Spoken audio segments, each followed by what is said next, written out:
রমজানকে ঘিরে চট্টগ্রামের মিরসরাইয়ে লেবুর দাম ৩ থেকে ৪ গুণ বেড়ে গেছে। ৩ দিন আগে এক হালি লেবু বিক্রি হয়েছে ৩০ থেকে ৪০ টাকা, এখন সেই লেবু বিক্রি হচ্ছে ১০০ টাকায়।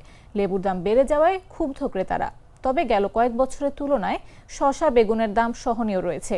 দাম বেড়েছে কাঁচামরিচের, প্রতি কেজি বিক্রি হচ্ছে ১৫০ টাকা দরে। মঙ্গলবার উপজেলার বিভিন্ন বাজার ঘুরে দেখা যায়, খুচরা বাজারে প্রতি কেজি চিকন বেগুন বিক্রি হচ্ছে ৫০ থেকে ৬০ টাকা, টমেটো ৬০ থেকে ৭০ টাকা, গাজর ৪০ থেকে ৫০ টাকা, মূলা ৩০ টাকা, পেঁপে ৩৫ থেকে ৪০ টাকা, শসা ৫০ থেকে ৬০ টাকা থেকে বেড়ে ৬০ থেকে ৭০ টাকায় বিক্রি হচ্ছে। ব্যবসায়ীরা বলছেন, রমজানের চাহিদা বেশি থাকে, তবে এবার লেবুর মৌসুম আসেনি এখনো। এমন সময় রোজার মাস পড়েছে, মৌসুম ছাড়া দাম কমার সম্ভাবনাও কম বলে জানান তারা।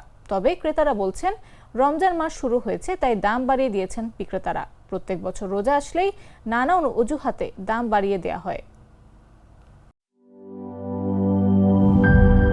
দুধার চকলেটে একাকার হয়ে ওঠা প্রাণ লেয়ার সম্পর্কের মিষ্টি ম্যাজিক।